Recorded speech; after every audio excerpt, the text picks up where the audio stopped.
So we're going to keep this style that we did last week. I think we seem to enjoy it, so we're going to stay with that kind of style. Namely, we're going to look at a Mishnah in Pirkei Avot. Avot is literally translates as fathers. Pirkei Avot translates as chapters of our fathers, commonly known as Ethics of Our Fathers. It's a tractate in the larger corpus of the Mishnah, which is not strictly legal, as most of the Mishnah is. Most of the Mishnah is Jewish law. Tractate Avot is more on the side of morality, inspiration, beyond the letter of the law, and that kind of thing. And as we noted last week, it's customary that between the weeks of Pesach and Shavuos, every week we study another chapter of Ethics of Our Fathers. Many have the custom to continue learning these chapters once a week through to Rosh Hashanah. That is indeed the Chabad custom, but there are other communities that only learn it between Pesach and Shavuos. So universally this week, many Jews will be studying chapter 4. So the way we did it last week, and what we'll do again is look at one Mishnah, and then we're going to see a number of commentaries and get kind of layers and layers of meaning in one Mishnah. So this is Tractate 4.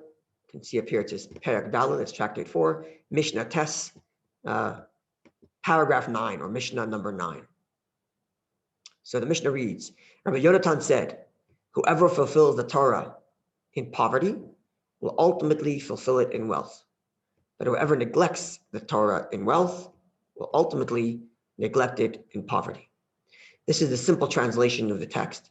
And following that translation, we're going to see the first commentary. Essentially understand this Mishnah as a simple reward and punishment issue.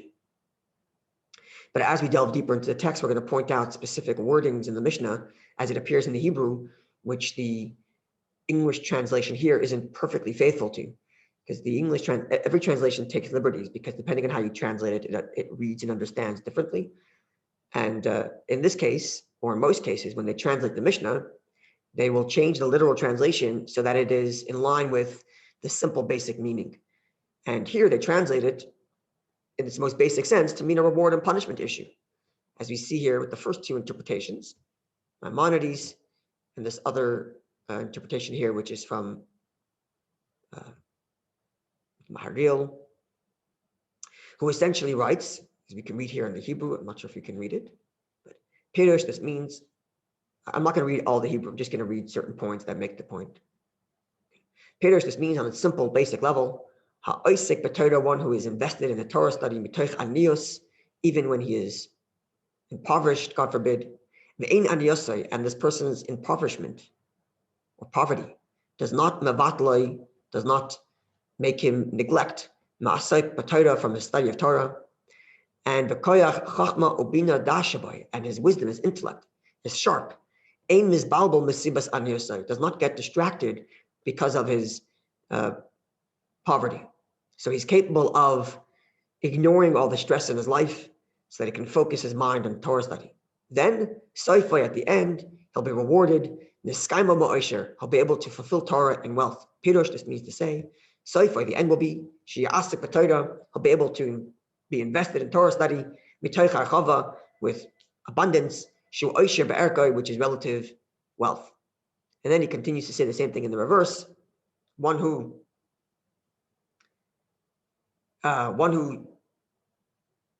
starts out poor, impoverished, and he's still involved in Torah study, and then gains some wealth. But now, because he's wealthy, he starts to ignore Torah, because he has all these other fancy amenities. Then, God forbid, he'll revert back to his original state of impoverishment. Okay. And therefore, he'll end up ignoring Torah out of impoverishment. So it's really, in this interpretation, describing one person who goes from one state to another, right? So the person starts off in a place of impoverishment and nonetheless focuses his mind to study Torah, and eventually he'll be brought to a place where he doesn't have to ignore his problems because he has wealth. But the person who uses his wealth to ignore his Torah because he has all these other fancy things in life and therefore neglects the Torah study, then eventually he'll end up continuing to neglect Torah study, but in this time, because of the distractions of his impoverishment. So it's a simple reward and punishment on its basic level. But as we're going to see layers of commentary, and before we go to them, I want to look at, if you look at the Mishnah exactly, to point out why it is that we have all these commentaries and what's bothering the commentaries that make them change the literal meaning of just simple reward and punishment. Now, the main reason is for two precise language in the Mishnah. So let's look at the Mishnah in the Hebrew. Kol ha-mekayim, anyone who fulfills, that's translated here, fulfills quite precisely and accurately, but he fulfills the Torah. Now, this language itself is not, it's interesting, because what it should say is anyone who studies Torah. Anyone who studies Torah.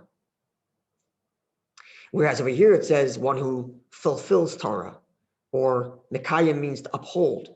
Anyone who upholds Torah. That's the first thing that many of the commentaries are going to highlight and going to look for deeper meanings because of that. And likewise, we have this letter mem that keeps on appearing. It's a prefix to the word. So anyone who fulfills the Torah, me'oni, the letter mem with the tzere, me, means from. It's a prefix before a word. So we have it here, from poverty, me'osher, from wealth. And then again, anyone who neglects Torah, me'osher, from wealth. At the end, will neglect Torah, me'oni, from impoverishment. So what we understand it to mean is, like the translation here is, fulfill it in wealth, or neglect the Torah in wealth, neglect it in poverty. So they translate the letter mem, which is this prefix, to be the word in. So neglecting in a state of poverty, or neglecting in a state of wealth, or upholding it, fulfilling it in a state of poverty, or upholding it in a state of wealth. But the literal letter mem as a prefix actually means from.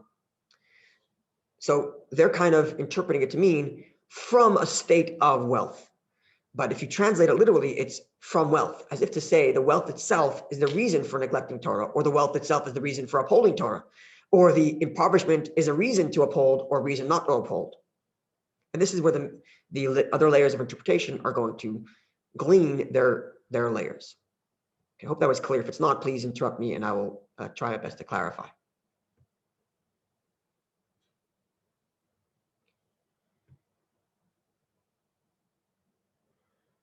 So here we have an interpretation that comes from a book called the Shift Key Cipher, where he says as follows, that this word from, that prefix in the letter mem, from, indicates the state of the person's mind. That is to say, there are people who by nature are not stressed out by their state of, God forbid, impoverishment, or their state of lack of physical need. It's just the way they are. They're by nature, they're kind of the hermit type people, more reserved by nature, not so attracted by nature to the physical amenities of the world. There are certain people who, even if they have lots of wealth in the bank account, never care to spend it on themselves because it's just not the personality. They just don't really care for it so much. And if the person had less money in the bank account, it also wouldn't mean much. They're intellectuals and they study. So this is not a person who's fulfilling Torah in poverty or from poverty. The poverty is irrelevant to him. So says this commentary that the word from poverty means this is a person whose mind is stuck in his poverty. So his poverty is a real test. And this person nonetheless overcomes his nature, who would ordinarily be distracted by the poverty. They're from a place of poverty, not just that they lack wealth, but actually in their minds, this lack of wealth really bothers them. And yet they still overcome that nature and keep Torah and still study Torah, notwithstanding the great distractions that their lack causes them. So they are the ones who get rewarded. And that's what the Mishnah comes to allude to in this letter mem, in this word from, that the person who is studying Torah is not just happens to technically not have a lot of money. It's somebody who's from a place of stress. By nature, this person is stressed out by the lack of wealth, by the lack of means, and nonetheless overcome that stress to focus on Torah study. This is the person who deserves the reward. So what he's adding here is not just is a layer of a way of kind of saying that it's not just the universal. Anyone who's poor and studies gets wealth, but rather the person's personality is taken into consideration. So I'm going to add to that, because it's a question of people's personality taken into consideration, then we can apply this universally, ironically. Meaning to say, for what one person counts as stress is not what causes stress for somebody else. So you have two people who have the same amount of money in the account, and yet for one person they're stressed and for one person they're not. And this is not an indictment of either of them. It's just the way God made them. People have different things that cause them stress or trouble in life. And it's every person's struggles are valid in and of themselves. So for one person, it's lack of wealth, and for some people, it's something else. Everybody has that thing that is me'oni, that causes them stress. And the Mishnah's challenge is not so much a question of how much money do you have and are you ignoring it and studying Torah anyway, but it's more of a question of, can I muster the strength to overcome that which causes me stress in life and focus on studying anyway? That is a very difficult task. And a person who does do that, says the Mishnah, you'll eventually be able to study Torah in wealth. That is to say, you'll eventually be freed of that stress because essentially in your mind, you've overcome it. It's kind of what the Mishnah is saying, I think, based on this reading. So I'm just going to share with you something I remember hearing at a Fabrengen, at a gathering when I was maybe 14 or 15 years old. And I still remember it. It made a big impression. I remember who spoke about it and what he said. But basically the point he was making was that he was a child of 13 or 14, I believe. And he was in a private audience with the Rabbi. And this individual lost his father at a very young age. And anyway, the Rabbi started talking to him about like a very serious issue going on with the family. And he didn't tell us exactly details. He alluded to some of them. At any rate, he was making the point to us youngsters that don't think that because you're young and little, therefore what you think or do doesn't matter. When you get older and you're really dealing with real problems in life, then you're dealing with real issues. In your stage in life, this is an important issue. And the Rebbe is sitting there across from him as a 14-year-old and considering his view, as it were, taking him seriously on his level in his world. And maybe in a couple of years from now, what you think now is bothering you is not going to bother you anymore. It doesn't take away from the fact that right now this is a serious concern, and this is something that really weighs down on my mind, and therefore it's real, even if for somebody else's world it isn't real. Everybody's built differently. Everybody handles things differently, and what for one person is stress, for somebody else is not. And therefore, this commentary, I think, is individualizing this Mishnah and saying it's not just a question of are you poor or not in a bank account, but it's a question of what are the things in life that would ordinarily cause me particularly stress, and do I have the strength to, at least for some time, dedicate some time in my day or my week to ignore the things that are bothering me personally in life, overcome that, and focus on Torah study anyway. And that is the Mishnah's promise that eventually you'll be relieved of that stress because you've pushed through it and overcome it. So this is another layer of reading this Mishnah. The first, again, was simple reward and punishment. Lack of funds, study Torah anyway, God willing, granted wealth of funds. And this next layer is adding a personalized element to that, in that we take into consideration not just how much money is in the account, but the person's ability to be able to handle whatever stresses in their life, and whether they find the strength within to overcome and focus on Torah study, notwithstanding whatever's troubling them in their lives. Okay, so now that's interpretation, or layer number 2. How we read Rabbi Azulai, I think last week we've also quoted from him. And he has quite a few interpretations here, and we'll share some of them. So the first interpretation is quite something, actually. And it's a completely different reading. And he highlights the word fulfills Torah rather than learn Torah. You pointed that out. But the Mishnah doesn't say anyone who studies Torah. It says anyone who fulfills Torah. This word fulfill in Hebrew, mekayem, can also mean to uphold. And therefore, he suggests one reading where the Mishnah means to say that anyone who upholds Torah study, that is to say, gives charity and supports the local yeshivas or the local educational schools, the local houses of study, supports it, mikayem, he supports it, upholds it, even when he doesn't have the means to do so. But the little bit he has, happy to give charity. Then eventually God will grant him that he'll be able to give charity in bigger numbers as well. And God forbid, in the reverse, one who has the means to support and doesn't, God forbid the Mishnah's continuation there, which is an interesting phenomenon, which is something that the Rebbe also taught us quite a bit, which is this idea of, right, the Rebbe used to give out dollars on every occasion. You've seen the videos, the Rebbe giving out dollars and offering people blessing. And the basic premise for this idea of giving a dollar is that when the Rebbe meets another person, the Rebbe gives that person a dollar, making that person an agent to give charity. Now, on the face of it, there are two things that make it interesting. Well, first of all, it's only $1. It's not that much. It doesn't make a huge impact. And number two, it's not even my dollar. I'm just handing the Rebbe's dollar. So it's not as if I spent any money. I'm giving the Rebbe's dollar. It's true that Hasidim, they wanted to hold on to that dollar, so they would keep that dollar and exchange it for another dollar and put another dollar of their own into charity. But from the Rebbe's view, he's giving me $1 to put into charity. So I'm not losing anything. I'm just, being a messenger, delivering the charity to somewhere else. But nonetheless, what it does is it exercises the muscle of giving, which is an important muscle to exercise. In fact, Rambam writes elsewhere that a person who can give lots of money in one shot should rather break it up into installments just to exercise the act of giving. Right? The Rebbe founded this fund called the Yearly Fund, in which at the beginning of the year, you give a certain sum of money, however much you choose, and then this fund takes a little portion of what you gave and every day gives a little bit. So that way there's a daily activity of giving and giving.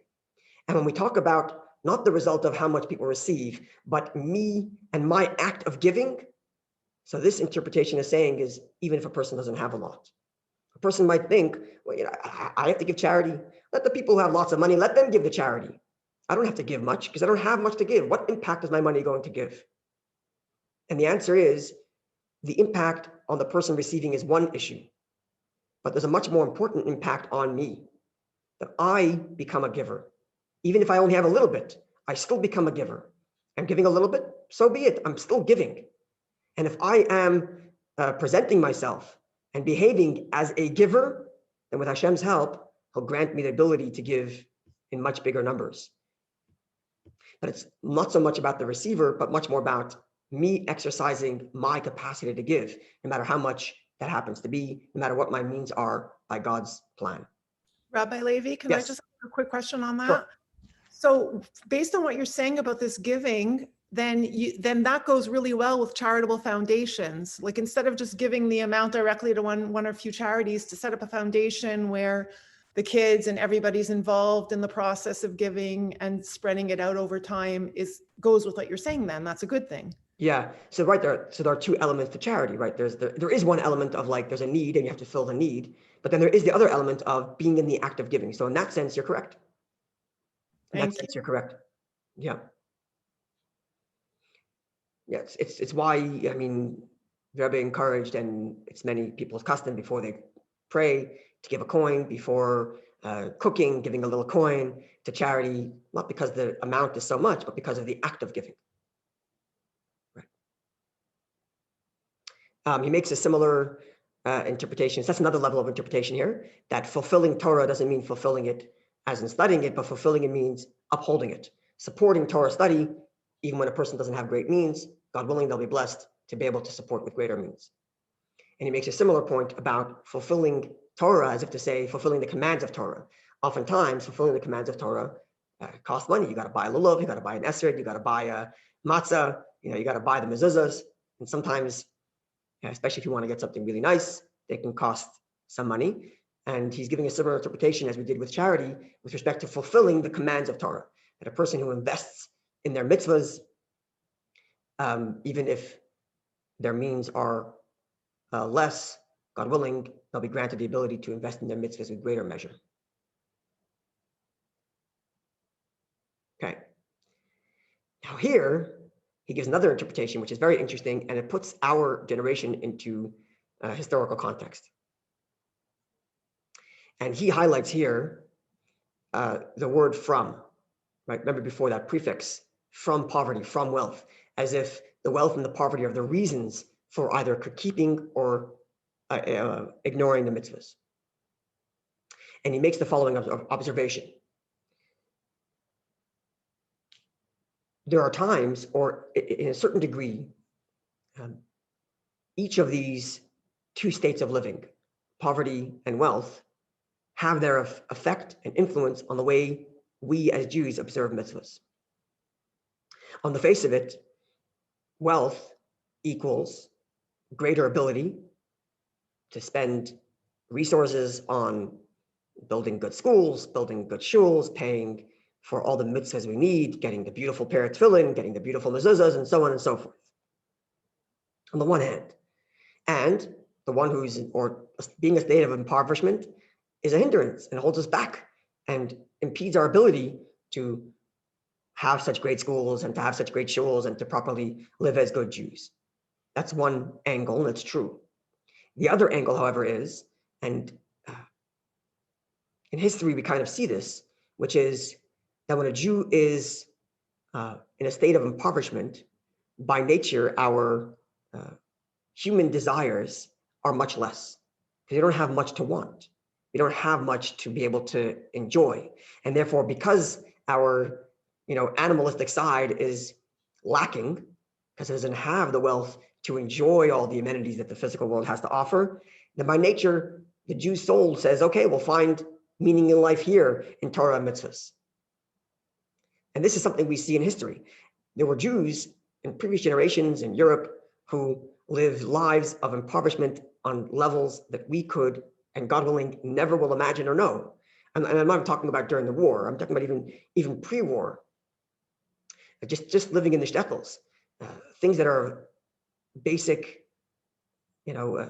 amenities we have in life, heating, cooling, a fresh meal 3 times a day, and a refrigerator that's stocked, or to one degree or another, or being able to click a button on our phone and get a kosher meal delivered to us within an hour, is something that most generations, not all, did not have. And yet, they were still observant in Torah and mitzvahs. So on the one hand, one might say, well, because they overcame the impoverishment and still observed Torah and mitzvahs. But from another perspective, it's actually because of their impoverishment that they did Torah and mitzvahs. Because they had nothing else in life, this became everything. Their Torah and mitzvahs became everything. They didn't have anything else in life. They didn't have all the distractions that come along with the blessings of wealth. So poverty and wealth are both, in terms of our spiritual service, they both can either be a blessing or they can be, God forbid, the opposite. Poverty clearly could be the opposite. I mean, it's not fun, God forbid. Nobody wants that. We don't wish that on anybody. On the other hand, spiritually speaking, in history, it served us well. Because we were oppressed, because we didn't have much, we turned our full attention to the observance of Torah and mitzvahs. So it served as a spiritual push, a spiritual motivator.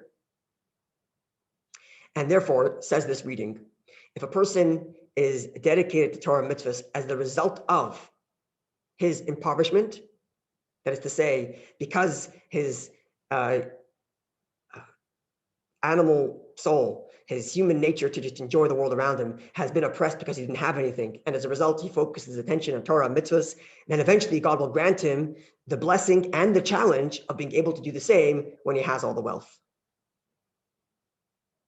And God forbid, the same thing in the reverse. So it's a very interesting, he lived a while back, but we can use this as a kind of commentary on the way we are as a generation. As a generation, we're on the wealthy side of history. We have, what we call the poverty line is way above the wealth line in past generations.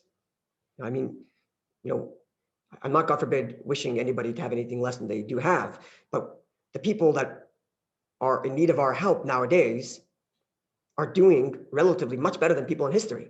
So we're on the wealthy side of the spectrum.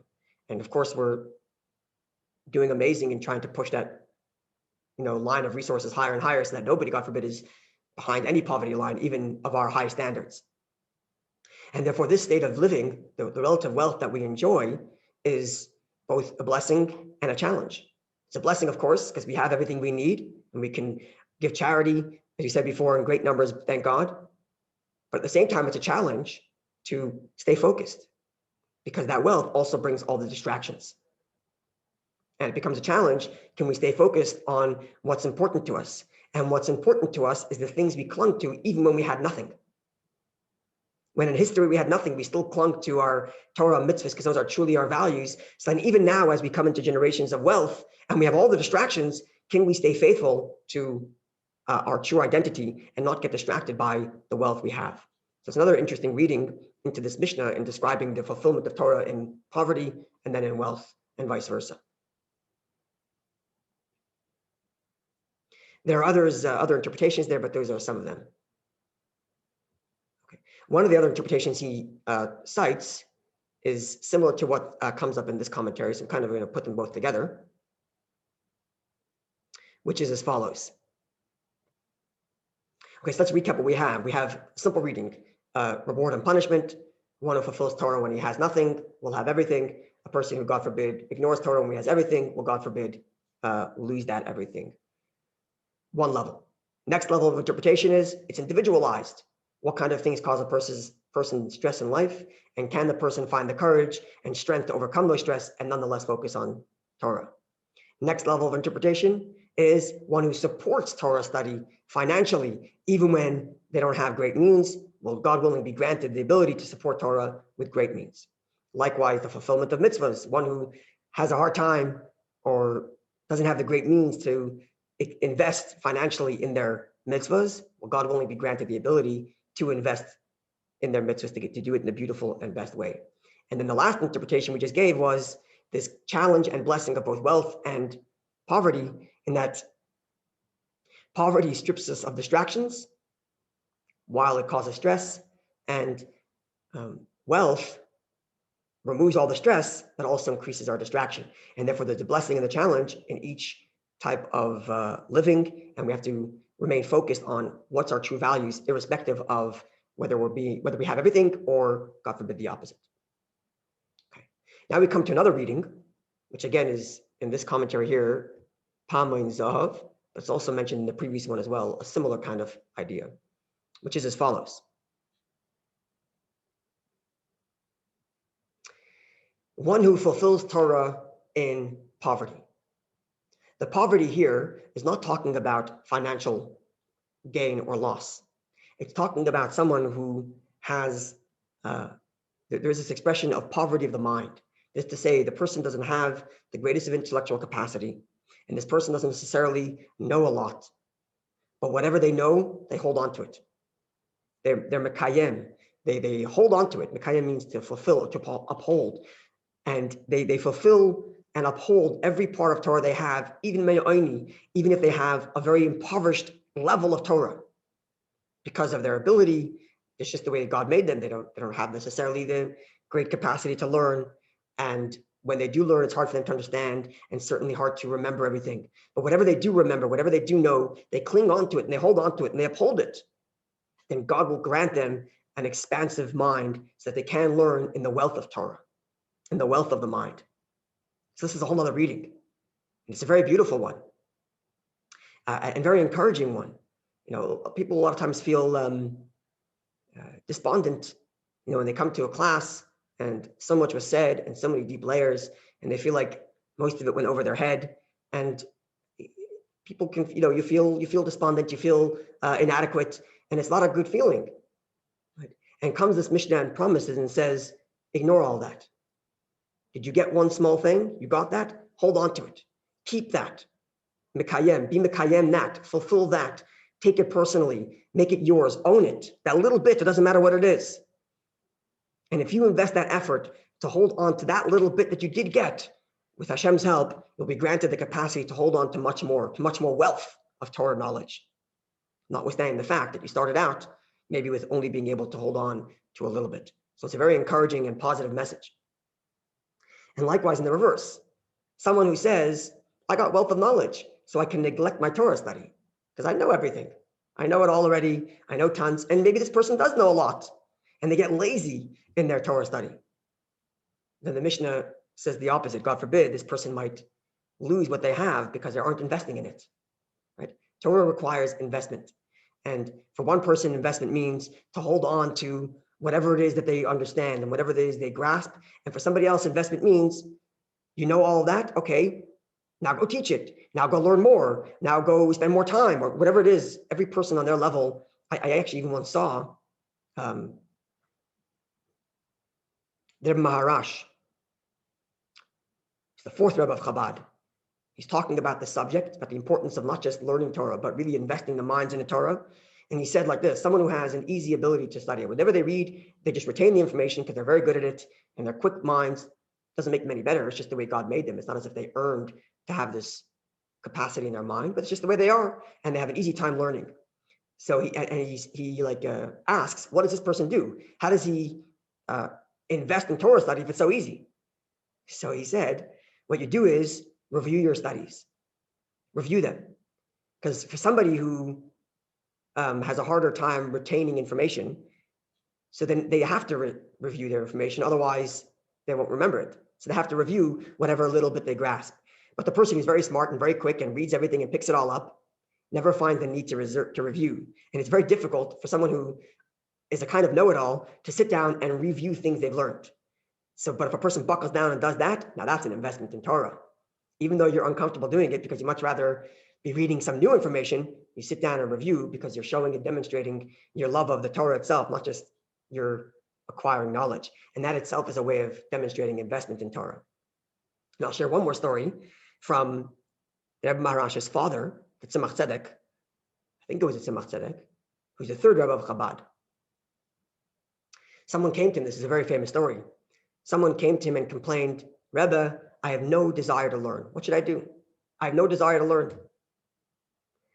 And the Tzemach Tzedek told him, Reb Yid, my fellow Jew, what should I do that I do have the desire to learn?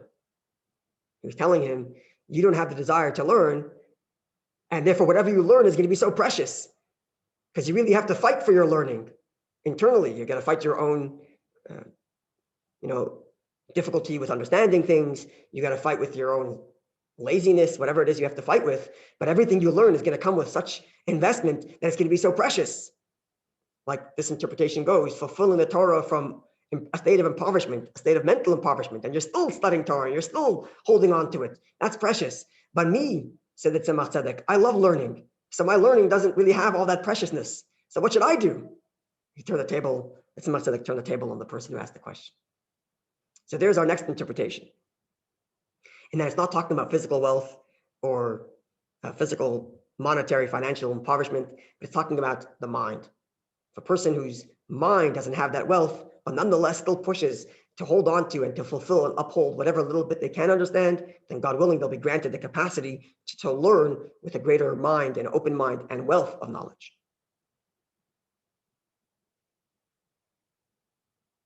Two more interpretations. The next is here from the Ugais Eliyahu, and he writes as follows. The word oini, which means impoverishment, can also be ani as in humility. And therefore the Mishnah is saying that one who studies Torah with humility, that is to say, not someone who, because they know so much, they just emphatically state their view, and this is the correct view because they know everything.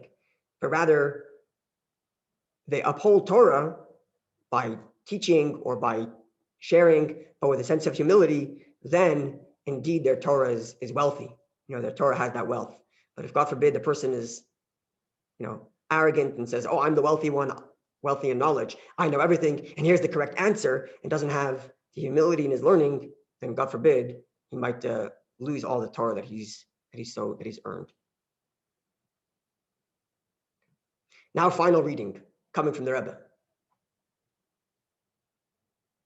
A similar kind of reading, but a bit different in that the proper approach to study Torah, the proper approach to studying Torah is to understand right from the get-go that Torah is infinite. And therefore, no matter how much he knows, no matter how much of Torah he upholds, Mekayim Torah, he upholds and fulfills Torah, no matter how much of that he has, it's always ma'oni. It's always in a lack of impoverishment. It's never the end. It's never a point a person can say, oh, I have all of Torah. A person cannot say that. Torah is infinite and endless, and no matter what levels and layers a person understands, there's always much more to be discovered. And therefore, a person should always be learning with that sense of recognizing that Torah is much larger than me who is learning it. And therefore, no matter how much I advance, there's always so much more to know. And therefore, the person understands that even if he only misses one little part of Torah, he knows so much, but it's one little thing he misses. He understands, I don't have it yet. I still have more to go, more to learn. And this is the Rebbe's the final interpretation here that we're sharing. This idea of recognizing that Torah is much greater and larger than any one of us. Now, I'll just conclude with one comment, which is the truth is that when a person studies with this attitude, then what a person really learns is two things a person learns as they advance in their Torah knowledge. The first is they get more knowledge about Torah. But the other element is, and this is the crucial element which I think the Rebbe is talking about here, is the more a person knows in Torah, the more a person should know how little they know. It's a very crucial part of Torah study. It keeps a sense of humility, and that's really what we're looking for here is. Because what we're looking for in Torah is not the knowledge of Torah itself. What we're looking for here is a relationship with the author of Torah. We're looking for a relationship with God. And a relationship with God cannot be predicated on, I know so much. A learning that is built on, I know so much, is not a relationship with God. That's a relationship with the I. And I'm just using God's Torah to feed the I. That's not a relationship with God. A relationship with God is to acknowledge that this is God's Torah. And I have been granted the privilege to understand a tiny little bit. Wow. What a privilege. Even if it's only a very little. Mekayim is a Torah ma'oni. The person's fulfilling and studying Torah on a very small scale. But there's a humility to understand that it's not, I have to know everything. God is infinite and his Torah is infinite. And I humbly accept the privilege of being able to understand even a tiny little bit of your Torah. And the more of the Torah I understand, the more I see you, God, I see your infinite wisdom here, the more I recognize that there's much more to learn. And I can't wait for the privilege to be granted the ability to understand another layer and another layer of your Torah. So here we have again one Mishnah with multiple layers of interpretation.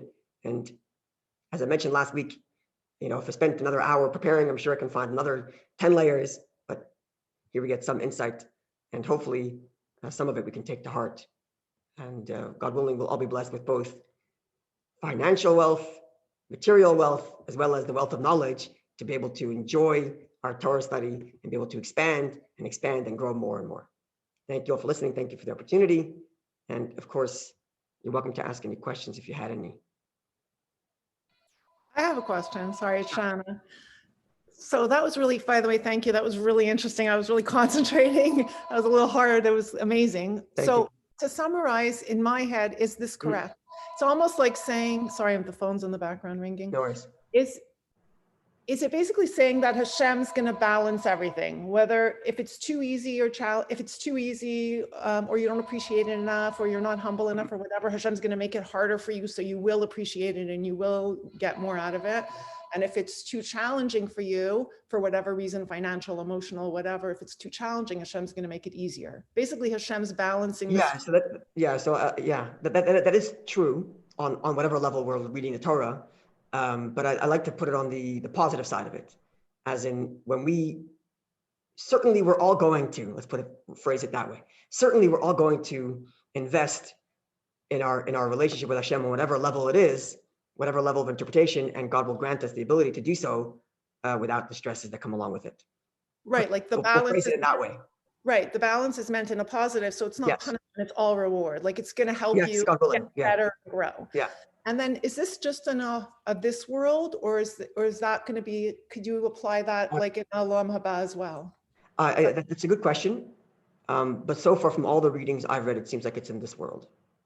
Okay, great. I haven't read any interpretations on this particular Mishnah that refer to, actually one, I did see one that talks about it in the world to come, but most of them refer to it in this world. Thank you so much. Sure. And just isn't there one part in Torah that says something about the man who's wealthy is the one who's happy with his lot? Wouldn't that fall kind of in this with your second interpretation? To me, that was kind of where it's like your wealth is that if you are content where you are, then you're a wealthy person, because wealth is determined not by necessarily the actual value, but how you perceive what it is.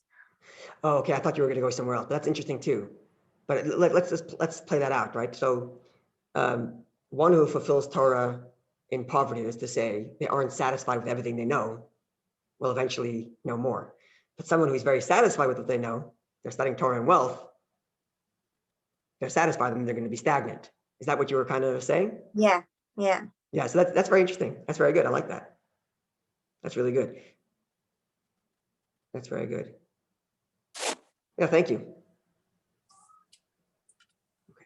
Thank you all. Have a wonderful day and enjoy the rest of your week. Thank you for the opportunity. Thank you. Thank you. Thank you. You too. Regards to your parents. I will do. Yeah. Thank you very much. Have a good day, everybody. Nice to see you.